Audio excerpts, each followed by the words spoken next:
Dalla Grecia al litorale veneto per confrontarsi con l'esperienza delle eccellenze territoriali in tema di accoglienza turistica. Il direttore dell'AIA Giorgio Gagliardi con una delegazione dell'associazione e il presidente del consorzio di promozione Jesolo Venis Luigi Pasqualinotto nella giornata di ieri hanno avuto modo di accogliere una delegazione di albergatori greci provenienti da Salonicco, arrivati per un periodo di visita e confronto nel territorio al fine di analizzare analogie e differenze con il loro sistema di accoglienza alberghiera. Prima tappa della giornata ha visto un tour guidato dell'ITS Academy Turismo Veneto di Jesolo, istituto di riferimento per la formazione post-diploma del settore hospitality, quindi il confronto con i rappresentanti di categoria e la visita ad alcune strutture d'eccellenza. È sempre un piacere e un orgoglio essere chiamati a rappresentare un'eccellenza come quella della ricettività jesolana. Abbiamo cercato di far capire che per fare il nostro lavoro ci vuole tanta passione, tanta anima, tanto cuore, ma anche tanta capacità di programmare e di sperimentare formule nuove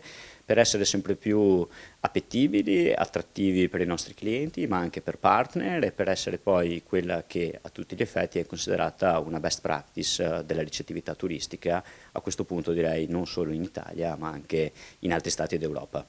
Con quali aspettative siete venuti in questa settimana qui in Veneto? Siamo venuti qui in qualità di turisti, ma di turisti un po' speciali, perché siamo turisti del settore e quindi quello che ci interessa è avere un dialogo con i nostri omologhi italiani per scambiare le nostre competenze, il nostro know-how, diffondere buone pratiche tra l'Italia e la Grecia. Quali sono le problematiche simili che avete visto tra Grecia e Italia? E abbiamo riscontrato che abbiamo delle problematiche comuni, in primo luogo con i dipendenti del settore turismo, quindi con la ricerca di nuovi lavoratori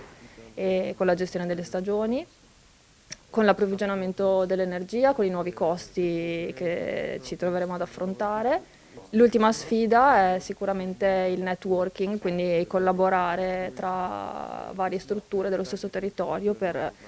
crescere in forza, per farsi conoscere non solo a livello locale, ma anche a livello globale. Quali sono i vantaggi che avete visto nel fare rete?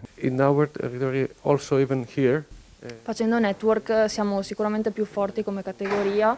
per far conoscere alle autorità locali e anche nazionali quanto il turismo è effettivamente una forza economica per la crescita del paese. E al giorno d'oggi con il mercato che abbiamo è impossibile che un hotel lavori da solo, è necessario essere all'interno di una rete che sì, ci dà forza per farci conoscere e per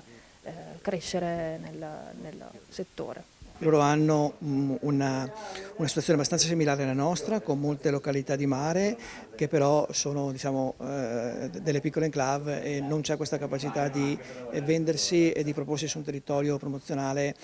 come un unico brand. Quindi questa cosa li ha molto interessati, il loro business è basato quasi esclusivamente sul sole, mare e spiaggia, mentre noi abbiamo la possibilità di offrire un territorio, di offrire tutta una serie di attrazioni che la nostra località ha la fortuna di avere e sono delle eccellenze che ci danno un qualche vantaggio e quindi la capacità di far sistema e di integrarsi, cosa che Jesolo sta facendo da un po' di tempo in maniera abbastanza importante.